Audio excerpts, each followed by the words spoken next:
আসসালামু আলাইকুম। আমি ব্লগ বাড়ির আজকের এই যে প্রোগ্রাম, সেই প্রোগ্রামে প্রথমত আমাকে নিমন্ত্রণ জানানোর জন্য আমি অনেক বেশি ধন্যবাদ জানাচ্ছি কর্তৃপক্ষকে এবং এর সাথে সংশ্লিষ্ট সকলকে ধন্যবাদ জানাচ্ছি। দর্শক আপনাদের যারা অত্যন্ত আগ্রহ নিয়ে আমার এই কথাগুলো শুনবার জন্য নিশ্চয়ই বসে আছেন। প্রথমত আমি ডক্টর মোহাম্মদ কামাল উদ্দিন। আমি শিক্ষা নিয়ে কাজ করি, পাশাপাশি আমাদের জাতীয় কবি কাজী নজরুল ইসলামকে নিয়ে আমার অনেকগুলো কাজ রয়েছে। শিক্ষা নিয়ে কাজ করার মেন স্ট্রিমটা ছিল এই যে জীবনের প্রথমে যখন আমরা আমাদের বেসিক যে শিক্ষকেরা ছিলেন তাদেরকে দেখে মূলত উদ্বুদ্ধ হয়ে যে শিক্ষকতা করবার জন্য।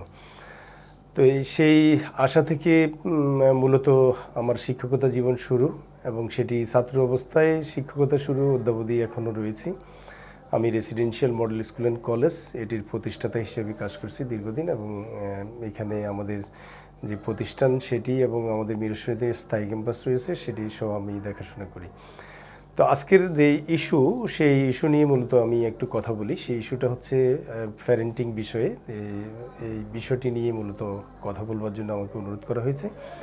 আমি এই বিষয়ে বলতে গেলে প্রথমত যে বিষয়টি বলবো সেটি হচ্ছে যে আমরাও কোনো মা বাবার সন্তান, ওখান থেকে আমি শুরু করি। তাহলে প্রশ্ন হচ্ছে যে আমাদের মা বাবারা কেমন ছিলেন, এই প্রশ্নটা আসে। আমাদের মা বাবারা ছিলেন একদিকে আমাদের প্রচণ্ড ধরনের পছন্দ করতেন, যেমনটি আজকের মা বাবারা তাদের সন্তানকে পছন্দ করে। কিন্তু এর পাশাপাশি একটি কঠিন বিষয় ছিল, সেই বিষয়টি হচ্ছে শাসনের যে জায়গাটি। তো শাসনটি আমাদের কেন করতেন এবং কোন পর্যায়ে করতেন, এটি কিন্তু একটি বড় প্রশ্ন। আপনারা যারা আমাদের সময়ে 90 দশকে যারা এসএসসি বা স্কুল জীবন শেষ করছেন তারা নিশ্চয়ই জানেন, সেই সময়ের বাবা মাদের একটি দৃষ্টিভঙ্গি ছিল। সেই দৃষ্টিভঙ্গি হচ্ছে এই যে আমরা অধিক পরিমাণে পড়াশোনা করতে পারিনি বা করিনি বা সুযোগ ছিল না, আমাদের সন্তানরা অধিক পরিমাণ পড়াশোনা করবে সে সুযোগ তারা তৈরি করেছেন বা যে কোনোভাবে তৈরি করেছেন। তাহলে দৃষ্টিভঙ্গির জায়গায় একটি বড় ধরনের পার্থক্য কিন্তু আজকের এই পর্যায়ে হয়ে গেছে। সেটি কেমন, যে আমরা নিজেরা শিক্ষিত হয়েছি, আমরা দালান হয়ে গেছি। তাহলে এখন প্রশ্ন হচ্ছে যে আমাদের মা বাবারা কেমন ছিল। আমাদের মা বাবারা ছিল কুড়েঘর, অধিকাংশের মধ্যে পড়াশোনা ছিল না।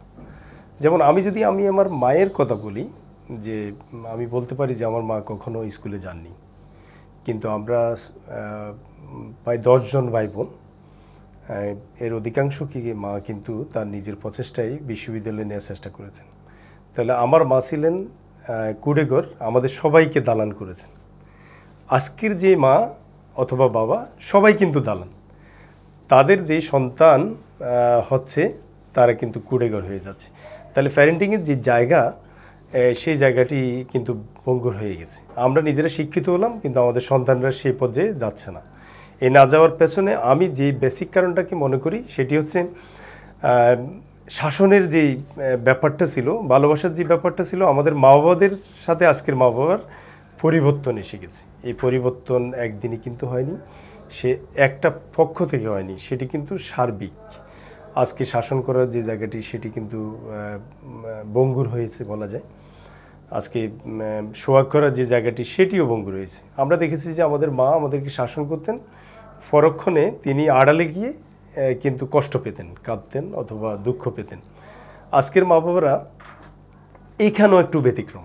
সে ব্যতিক্রমের জায়গাটি কেমন, যে তারা শাসন করেন, পাশাপাশি দৃশ্যমান কান্নাকাটি করেন, অথবা শাসন করতে গেলে সেখানে অনেকগুলো বিষয় আসে, যে বিষয়গুলোর কারণে অনেক সময় শাসন করা সম্ভব হয়ে ওঠে না। তো এইসব অর্থে প্যারেন্টিংয়ের যে জায়গাটি আছে, সেই জায়গা আমি বলবো যে আমাদের কৌশলগত পরিবর্তন করা দরকার। এই কৌশলগত পরিবর্তন বলতে আমি যেটি বলবো সেটি হচ্ছে, শাসন কি করা যাবে না, তাহলে কোন পর্যায়ে করব? আমরা কি খুব মারাটাকে শাসন বলবো, নাকি নিয়মটাকে শাসন বলবো? আমি মারাটাকে কোনোভাবে শাসন হিসেবে দেখতে চাই না। আমি মনে করি যে নিয়মের যে জায়গাটি আছে সেটি, যেমন আমরা যারা গ্রামে বড় হয়েছি, আমরা জানি যে আমাদের মা অথবা বাবা দুইজনের যে কোনো একজন সন্ধ্যা হওয়ার সাথে সাথে বাসায় ফিরে আসা আমাদের জন্য এক ধরনের নিয়ম ছিল, আইন ছিল এটি। এবং এর ব্যত্যয় যার হবে তাকে কিন্তু শাসনের আওতায় আসতে হবে। আজকে যে বিষয়টি, সেই বিষয়টি আমাদের মা বাবাদের মতো এত বেশি সন্তানও এখন অনেক মা বাবার নেই, কিন্তু এই জায়গাটি হচ্ছে না। আমাদের সন্তানরা কোথায় যাচ্ছে, কার সাথে মিশে, তার পকেটে একটি টাকা আমি বাসা থেকে দিয়ে নিই, কিন্তু পকেটে শত শত হাজার হাজার টাকা আছে। তারপর সে সার্বক্ষণিক আজকে যেমন স্মার্টফোনের বিষয়টি এসেছে, পাশাপাশি বাইক আমাদের সন্তানদের, এই দুইটি জিনিস। এবং 3 নাম্বার যেটি যুক্ত হয়েছে সেটি হচ্ছে বড় ভাই। এই বড় ভাই, বাইক, স্মার্টফোন, এখন আমি বাসা থেকে কোনোটাই দিইনি, কিন্তু আমার সন্তানের আছে, বাট আমি কখনো প্রশ্ন করিনি। এই যে শাসনের যে বিষয়টি, সেটি পরিবর্তন হয়ে গেছে। এখন 1 দিন 2 দিন 3 দিন প্রশ্ন না করার ফলে সে বাইক, বড় ভাই এবং স্মার্টফোন, এই 3টাকে বাদ দিয়ে এই পরবর্তী এজেন্ডায় সে যাচ্ছে। সেখানে সে সাদাবাদিতে যুক্ত হচ্ছে, সে মাদকের সাথে যুক্ত হচ্ছে, নেশার সাথে যুক্ত হচ্ছে, ভালো কাজ করা থেকে সে বিরত থাকে, ইত্যাদি ইত্যাদি। এই জায়গাগুলোকে আমাদের অ্যাড্রেস করতে হবে এবং অভিভাবকের মূল দায়িত্বটা হবে আমি সন্তানকে যেটি দিইনি সেটি তার কাছে কীভাবে আসলো, এটি হচ্ছে বড় প্রশ্ন, 1 নম্বর। 2 নম্বর যে বিষয়টি হবে সেটি হচ্ছে যে নিয়মের যে জায়গাগুলো আছে, যেমন আমরা খুব ভোরে ঘুম থেকে ওঠার যে অভ্যাস, সেটি কিন্তু আমাদের মা আমাদেরকে সৃষ্টি করেছে। আজকে যারা মায়েরা আছে, আমি অত্যন্ত দায়িত্ব নিয়ে বলতে পারি না, এমনিতে আমি বলি কেউ অখুশি হওয়ার কোনো দরকার নেই। অধিকাংশ কিন্তু আমরা 9টা বাজে ঘুম থেকে উঠি, তাহলে সন্তান কয়টায় উঠবে? নিশ্চয়ই সে 10টা, 11টা, 12টা বাজবে, খুবই স্বাভাবিক। তো এখন এই নিয়মগুলো পরিবর্তন শুধু সন্তানকে দোষারোপ করে কোনো দরকার নেই, এখানে আমার মনে হচ্ছে মা বাবা অথবা অভিভাবকের দায়িত্ব অনেক বেশি। 2 নম্বর যে বিষয়টি আসবো সেটি হচ্ছে আমাদের শিক্ষা প্রতিষ্ঠানগুলো। শিক্ষা প্রতিষ্ঠানগুলোর শিক্ষকদের অবস্থাটা কী? শিক্ষকেরা নিজেরও দায়িত্ব নিচ্ছেন না, অপরদিকে ওনাদের দায়িত্ব নেয়ার ক্ষেত্রে অনেকগুলো কিন্তু প্রতিবন্ধক দেয়াল তৈরি হচ্ছে। এই দেয়ালগুলো শুধুমাত্র যে শিক্ষকেরা নিজেরা তৈরি করে তেমনটি না, এটি সমাজ ব্যবস্থার কারণে হচ্ছে, রাজনৈতিক প্রেক্ষাপটের কারণে হচ্ছে, আমাদের পরিবর্তনের কারণে হচ্ছে, আচরণগত বিষয়ের কারণে হচ্ছে, ইত্যাদি ইত্যাদি। তো যার ফলে কিছু শিক্ষক দায়িত্ব নিতে গিয়েও তারা কিন্তু হোঁচট খাচ্ছে। আমরা যখন শিক্ষকতা শুরু করি, অসংখ্য স্টুডেন্ট আছে যাদেরকে আমরা শাসন করেছি, আমরা তাদেরকে নিয়মের মধ্যে এনেছি, অভিভাবকের সমর্থন ছিল। আজকে আমি নিজে দায়িত্ব নিয়ে বলতে পারবো না যে আমি এখন শাসন করলে অভিভাবকের সমর্থন কত % থাকবে, এটা কিন্তু একটি বড় প্রশ্ন। তো এই প্রশ্নটা যদি উত্তর যাই, তাহলে সেক্ষেত্রে যদি বলি যে হ্যাঁ অভিভাবকের সমর্থন থাকবে, তখন আসবে কি, তখন দেখা যাবে যে তার অভিভাবক হবে তার বড় ভাই, তার রাজনীতিক নেতা, অথবা তার সমাজের কোনো অধিপতি তার নেতৃত্বে আসবে, অভিভাবক হিসেবে আসবে। সেই জায়গায় আমরা কিভাবে এটিকে নিয়ন্ত্রণ করব, এটি কিন্তু একটি বড় প্রশ্ন। তাহলে শিক্ষা প্রতিষ্ঠান বা শিক্ষকেরও দায়িত্ব যেগুলো আগে আমরা দেখেছি আমাদের শিক্ষকদের, সেটি কিন্তু আজকে ভঙ্গ রয়েছে। এখন এই প্রশ্ন হচ্ছে এই 2 জায়গায় এমন হওয়ার মূল কারণটা কী?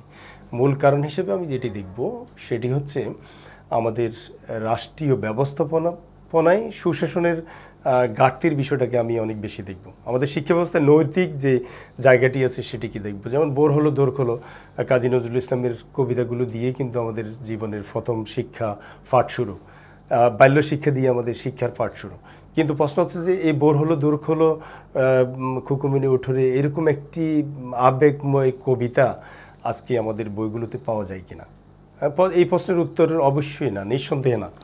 তাহলে প্রশ্ন হচ্ছে যে আমাদের শিক্ষা ব্যবস্থার ভিতরেও এক ধরনের পরিবর্তন এসে গেছে। সেই পরিবর্তনগুলো আসাটা খুবই স্বাভাবিক ছিল, কিন্তু প্রশ্ন হচ্ছে যে সেখানে কি সার্বিক পরিবর্তনের প্রয়োজন ছিল? মোটেও না। তো মোটেও না যেহেতু বলি, সেখানে তাহলে পরিবর্তন কেমন হওয়া দরকার ছিল? যেমন 1971 সালে আমাদের মুক্তিযুদ্ধ হয়েছে, এটাকে পরিবর্তন করার কিচ্ছু নেই, এটা আগের মতোই থাকবে। তাহলে প্রশ্ন হচ্ছে ইতিহাসে কি কি পরিবর্তন হবে? সেই পরিবর্তনগুলো যুগের সাথে, আমাদের আধুনিক অবস্থার সাথে নিশ্চয়ই পরিবর্তন হবে। তো কিন্তু প্রশ্ন হচ্ছে যে আমাদের সামগ্রিক শিক্ষা ব্যবস্থা পরিবর্তন হয়ে যাচ্ছে। এই পরিবর্তন করতে গিয়ে যা হচ্ছে সেটি হচ্ছে যে আমাদের শিক্ষার্থীরা এই মননশীল জায়গাগুলো যেগুলো আছে সেগুলো কিন্তু ভঙ্গুর হচ্ছে। আমরা যদি বলি যে আমাদের কবিতার যে বিষয়টি আমি বললাম যে আবেগের জায়গা, তেমনি পাঠ্য বইয়ে আমরা নিরানন্দ, আমরা প্রতিষ্ঠানে আসি, একটা দায়িত্ব নিয়ে আসি, দায়িত্ব শেষ, সবারই শেষ। এই প্রতিষ্ঠান যে আনন্দ দেওয়ার জায়গাটি আছে সেটি আমাদের পাঠ্য বইয়ে নেই, আমাদের সার্বিক শিক্ষা ব্যবস্থার মধ্যে নেই, এইটা চিন্তার মধ্যে নেই। এখন খেলাধুলার জায়গাটি আমি যদি আমাদের এই চট্টগ্রাম সিটি কর্পোরেশনকে দেখি, আমাদের সকল খেলার মাঠগুলো আজকে মেলার মাঠে পরিণত হয়েছে, এখানে খেলার মাঠ পাওয়া যাচ্ছে না। অপরদিকে যখন খেলতে যাচ্ছে সন্তান যে নিঃসন্দেহে ভালো অবস্থায় আবার বাসায় ফিরে আসবে সেই চিন্তাটাও বাবা মাকে করতে হচ্ছে। এখানে নিরাপত্তার যে জায়গাটি আছে সেটি কিন্তু ভঙ্গুর হয়ে গেছে। সেখানে কার সাথে মিশে সেটা কিন্তু দেখার যে জায়গাটি আছে সেটি ভঙ্গুর হয়ে গেছে। তাহলে আমাদের সাহিত্য শিল্পের যে জায়গাটি আছে সেটি কিন্তু আজকে নেই। এরকমভাবে এক এক করে যখন আমরা সংকুচিত হয়ে যাচ্ছি, এর পরিণতি কী হচ্ছে? পরিণতি হচ্ছে আমাদের সন্তানরা তখন ডিভাইসমুখী হচ্ছে, সন্তানরা মাদকমুখী হচ্ছে, সন্তানেরা নানাভাবে তাদের সময়গুলোকে অপচয় করে।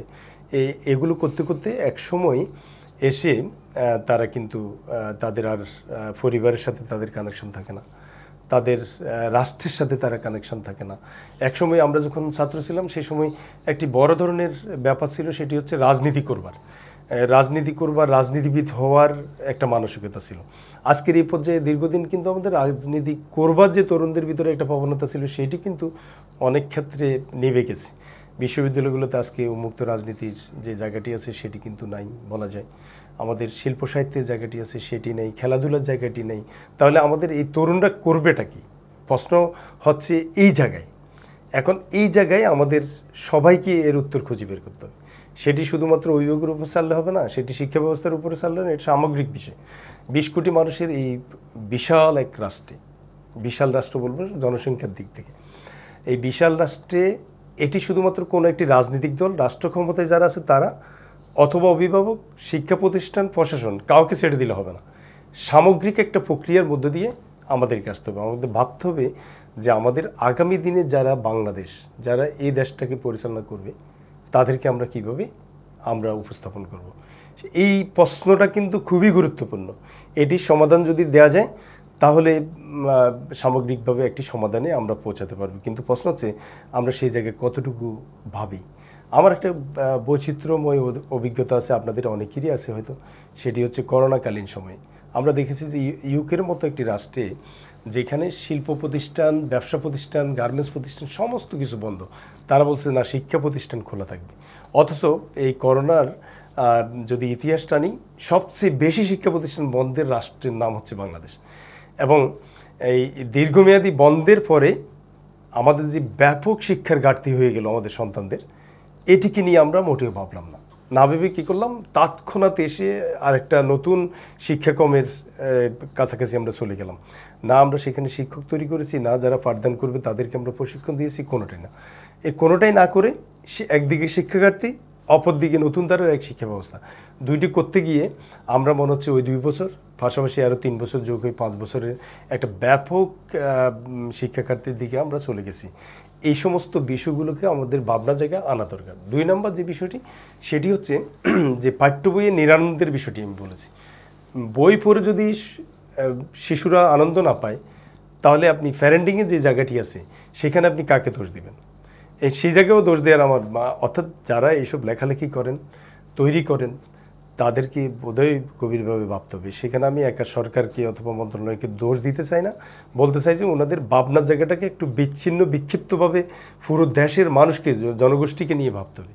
আজকে শহরের একটা সন্তানকে নিয়ে আমরা ভেবে যদি শিক্ষাক্রমকে পরিবর্তনের জায়গা আনি, সেক্ষেত্রে হয়তো এটা খণ্ডিত জায়গার জন্য একটা উপকার হবে, কিন্তু সামগ্রিক অর্থে সেটি এক ধরনের বিচ্ছিন্ন হওয়ার সম্ভাবনা থাকবে। আমার দ্বিতীয় যে প্রশ্নটি অত্যন্ত চমৎকার প্রশ্ন করেছেন, সেই জন্য ধন্যবাদ। দ্বিতীয় প্রশ্নটি হচ্ছে, ব্যক্তিগতভাবে যদি আমি আমার পরিবারকে দিয়ে শুরু করি, আমি তো প্রথমে বললাম আমার মা বাবার বিষয়টি, এখন আমরা নিজেরাই মা বাবা, আমি নিজে বাবা। তাহলে আমার বিষয়টি কি? আমার 2টি সন্তান। আমি বলবো যে আমার এই সন্তানদের পড়াশোনার বিষয়ে আমি একদম কিচ্ছুই জানি না। এই কথা স্বীকার করতে আমার কোনো মোটেও কার্পণ্য হয়নি। এটি পুরো কৃতিত্ব আমার মা যেমন আমাদের জন্য ছিলেন, আমি আমার ফ্যামিলিতে আমার ওয়াইফকে অনেক বেশি ধন্যবাদ দেওয়ার সুযোগ যেহেতু এসে গেল, আমি তাকে ধন্যবাদ জানাই। আমার 2 সন্তানকে পড়াশোনা, তাদের খাওয়া, নিয়মের মধ্যে থাকা, এগুলো সবগুলোর জন্য কিন্তু সে নিজেই পরিচর্যা করে। তাহলে এখন প্রশ্ন হচ্ছে সেটি কেমন? সেটি হচ্ছে যেমন আমার বড় সন্তান এবার ইন্টারমিডিয়েট পাস করলো, এসএসসিতে সে জিপিএ 5 ছিল, শুধু তাই নয়, আমি তাদেরকে সবসময় যে কথাটি বলবার চেষ্টা করছি 2 জনকে, তোমাদের জিপিএ 5-এর যে গড্ডালিকা প্রবাহ, সেখানে বেসে যাওয়ার কোনো দরকার নেই। তাহলে কী করতে হবে? বেসিক পড়াশোনা করতে হবে। তুমি জিপিএ 5 পাওয়ার পরে একটা বিশ্ববিদ্যালয় পরীক্ষা হবে, তুমি টিকবে না, 2 লাইন কোথাও বলতে পারবা না, 1 লাইন লিখতে দিলে লিখতে পারবা না, এরকম পড়াশোনা করার কোনো দরকার নেই। তাহলে কি করতে হবে, ব্যাপকভাবে তুমি আধুনিক সময়ের সাথে তোমাকে মিলতে হবে, বই পড়তে হবে, এটার কোনো বিকল্প নেই। এবং শুধু পড়তে হবে বলে শেষ করলে হবে না, আপনাকে বইয়ের কাছাকাছি তাদেরকে নিয়ে যেতে হবে। আমার সৌভাগ্য যে আমার অসংখ্য কালেকশন আছে এবং আমার বাসার ড্রয়িং রুম দেয়াল ঝুড়ে শুধু বই আর বই, এবং আমি এই বইগুলো সবগুলোর সাথে তাদেরকে পরিচয় করিয়ে দেওয়ার একটা সৌভাগ্য আমার ব্যক্তিগতভাবে হয়েছে। আমি এত জামা কাপড় কিনিনি যে পরিমাণ তাদের জন্য আমি বই কিনেছি, অথবা যেখানে গেছি তাদেরও আগ্রহ ছিল যে আমি বই কিনবো, এবং এটার জন্য কিন্তু শুধুমাত্র এককভাবে আমার কোনো কৃতিত্ব ছিল না, সেটাও কিন্তু আমি কিনে দিয়ে আমার দায়িত্ব শেষ করেছি। কিন্তু পড়ানোর ক্ষেত্রে যে বিষয়টি সেটি ছিল আমার মিসেসের, এবং তাকে আমি আবারও এই জন্য ধন্যবাদ দিই। তাহলে ইন্টারমিডিয়েট সে মহসিন কলেজ থেকে জিপিএ 5 শুধু পায়নি, সে মেধা তালিকা আছে এবং শিক্ষা বোর্ডের বৃত্তিও পেয়েছে। তো এই ক্ষেত্রেও তার পড়াশোনার ক্ষেত্রে তার একটা বিশেষ অবদান ছিল। আমার দ্বিতীয় হচ্ছে ছেলে, সেও এসএসসি পরীক্ষায় জিপিএ 5 এবং সে ক্যান্টনমেন্টে ইন্টারমিডিয়েটে এখন পড়ে, তার ক্ষেত্রেও সেম।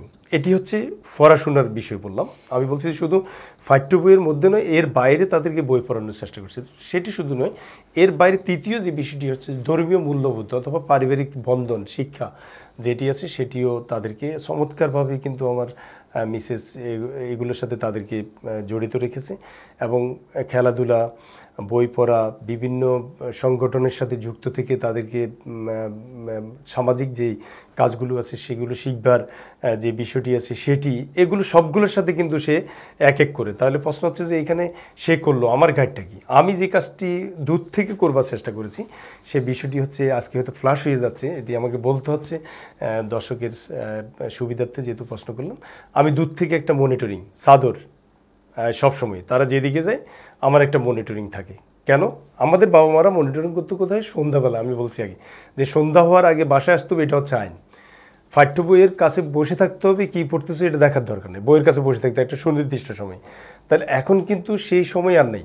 তাহলে কী করতে হবে? মনিটরিংয়ের ব্যাপারগুলো দূর থেকে আপনি কৌশলগতভাবে করতে হবে, কারণ পরিবেশ পরিস্থিতি এমন নয় যে আপনি ছেড়ে দিলে শুধু চলবে। একসময় আমাদেরকে ছেড়ে দিয়েছে, আমরা বিভিন্নভাবে, যেমন আমরা দল বেঁধে যখন খেলতাম সেখানে আমাদের বড়রা যারা থাকতেন, চাচাতো জ্যাঠাতো চাচা জ্যাঠা যারা থাকতেন, তারা কিন্তু আমাদেরকে দেখতেন যে সে কী করে, কোথায় যাচ্ছে, ইত্যাদি ইত্যাদি। এগুলোকে এক ধরনের পারিবারিক দায়িত্ব হিসেবে মনে করতেন আমাদের চাচা জ্যাঠা অথবা চাচাতো ভাই, জ্যাঠাতো ভাই, ফুফাতো ভাই, মামাতো ভাই, পার্শ্ববর্তী সবাই। এটি একটি সামাজিক মেলবন্ধন ছিল তখন। এখন কিন্তু সেই জায়গাটি নেই। এখন কিন্তু পরিবারে পরিবারে, সমাজে সমাজে, বাসায় বাসায় এক ধরনের সম্পত্তির দ্বন্দ্ব, আত্মশুদ্ধির দ্বন্দ্ব, নিজেদের মধ্যে মানসিকতার মনস্তাত্ত্বিক দ্বন্দ্ব নানাভাবে লেগে আছে। যার ফলে কি হচ্ছে, এখন মনিটরিংটা আপনাকেই করতে হবে। ওই যে আমি বলছি প্রথম অবস্থায় যে আপনি একটা স্মার্টফোন তাকে দেননি। এখন প্রশ্ন হচ্ছে সে বাসায় স্মার্টফোন নিয়ে আসলো, কোথায় পেল, কে তাকে দিল? এখন এটি হচ্ছে একটা বড় প্রশ্ন। আমি একটা উদাহরণ দিলাম সেটা। দ্বিতীয় হচ্ছে, আপনি কখনো তাকে বাইক কিনে দেননি, কিন্তু সে একটা বাইকের মালিক। প্রশ্ন আসতে পারে যে এটা কীভাবে আসলো? ধরেন একটি বই আপনি কিনে দেননি, তাহলে ওর হাতে কেন বই আসলো? এই বইটা সে কোথায় ফেলো, কে দিল, কতদিন তার কাছে রাখতে হবে? এই যে যখন মনিটরিংগুলো আপনি করা শুরু করবেন, এক সময় সে সাহস করবে না যে এরকম জিনিসের কাছাকাছি যাতে। একটা বই থেকে একসময় একটা বাইক থেকে একসময় সে স্মার্টফোন থেকে সে এবার ধ্বংসের কাছাকাছি এবার যাচ্ছে, একের পর এক হচ্ছে। তো আপনাদের আমি যেটি বলবো সেটি হচ্ছে, সম্মানিত অভিভাবক, দর্শক যারা আপনারা আজকের এই অনুষ্ঠানটির সাথে রিলেটেড হচ্ছেন, তাদের সবাইকে অনুরোধ করব যে সন্তান কোন দিকে যাচ্ছে, কার সাথে মিশে, কখন সে বাসা থেকে বেরোয়, কোন ডেসে বের হচ্ছে, কখন সে ফিরে, এই বিষয়গুলোকে কিন্তু আপনি নোট ডাউন করতে হবে। এবং এগুলো ক্লোজ মনিটরিং যদি আপনি না করেন, তাহলে কোনোভাবে আজকের যে প্রেক্ষাপট, সামাজিক যে অস্থিরতা, রাজনৈতিক যে অবক্ষয়, সামাজিক যে মূল্যবোধের অভাব, নৈতিকতার যে ঘাটতি, এগুলো কখনো পূরণ করা সম্ভব নয়। তো সেই জন্য আজকে আমার মনে হয়, আমি একদিকে শিক্ষক, আরেকদিকে যদি বাবা, এই দুইটা মিলাই যদি আমি কথা বলি, তাহলে আমাকে বলতে হবে যে পরিবার হচ্ছে একজন ছেলে বা মেয়ের একদম বিশ্ববিদ্যালয়। এই বিশ্ববিদ্যালয়ের উপর কোনো বিশ্ববিদ্যালয় হতে পারে না, কারণ অত্যন্ত নিঃস্বার্থভাবে আপনি আপনার সন্তানটা অনেক বড় উন্নত জায়গায় যাক, সেটি কিন্তু আপনি চাচ্ছেন, কিন্তু চাওয়ার কৌশলগত ভুলের কারণে অনেক সময় দেখা যাচ্ছে যে আপনি যা চাচ্ছেন সেটি আর হচ্ছে না। সেই জন্য আমি অনুরোধ জানাবো আজকে যারা এই অনুষ্ঠানটির সাথে রিলেটেড হলেন সকলকে, আপনারা মনিটরিং করতে হবে। আপনাদের যে আদর্শ আছে সেই আদর্শটা সন্তানের ভিতর দিতে হবে। ভালো এবং খারাপ দুইটা জিনিস তার সামনে নিয়ে আসতে হবে, আনার পরে তাকে প্রক্রিয়াকরণ করতে হবে। একসময় বাবা মারা শুধু চাইতেন ডাক্তার ইঞ্জিনিয়ার হবে তার সন্তান, আর কিছুই যেন আশা ছিল না। আমরা যখন ছেলেমেয়েদেরকে এম ইন লাইফ জীবন লক্ষ্য লেখার জন্য বলতাম, তারা শুধু ডাক্তার ইঞ্জিনিয়ারের কথা বলতেন, মাঝে মাঝে দুই একজন বলতেন শিক্ষক হবে, এর বাইরে আর কোনো কিছু ছিল না। আজকের যুগ আর সেদিকে নেই। আজকে আপনি তাকে উন্মুক্ত করতে হবে, তার ভিতরে স্বাধীনতা দিতে হবে, এবং তাকে ডাক্তার কেন হতে হবে সেটা বুঝাতে হবে, তাকে কেন শিক্ষক হতে হবে এটা বুঝাতে হবে, তাকে কেন ইঞ্জিনিয়ার হতে হবে সেটা তার ভিতরে দিয়ে দিতে হবে, কি ভালো এবং খারাপ। তদ্রূপ সমাজে একজন ভালো লোকের সাথে মিশলে তার কী হবে, খারাপের সাথে মিশলে কী হবে, ওই বইটি পড়লে কী হবে, এই কাজটি করলে কী হবে, তাকে বেসিক জায়গা ধারণা দিয়ে দিতে হবে। বাদ বাকি সে নিজে এই সাগরের ভিতর ঢুকে সাঁতরায় কীভাবে কিনারায় আসবে সেটা সে শিখে নেবে। কারণ আজকে ছেলেমেয়েরা আমাদের মতো আনস্মার্ট না, ওরা অনেক বেশি স্মার্ট এবং আধুনিক পৃথিবীর সন্তান তারা। তো সেই ক্ষেত্রে আমি বলবো যে বাবা মার এখানে একটি বিশেষ দায়িত্ব থাকবে, যে কাজটি আমি করি, আমার মিসেস করে, যে আমি আমার সন্তানদেরকে বোঝানোর চেষ্টা করি যে জিনিস ভালো, এই জিনিস খারাপ, এবং চাইলে তুমি এটা নিতে পারো, এটা নিলে তোমার কি কি ভুল হবে, আর এটা নিতে পারো, এটা নিলে তোমার কি কি লাভ হবে। এই জিনিসগুলো যখন তার মাথার ভিতর বুঝাতে পারবেন, তখন অটোমেটিক্যালি, সহজ কথা হচ্ছে এরকম যে একজন মানুষকে, একজন শিশুকে আপনি একটা মাছ দেওয়ার কোনো দরকার নেই, তাকে পরিকল্পিতভাবে মাছ কীভাবে ধরতে হবে সেটা শেখাতে হবে।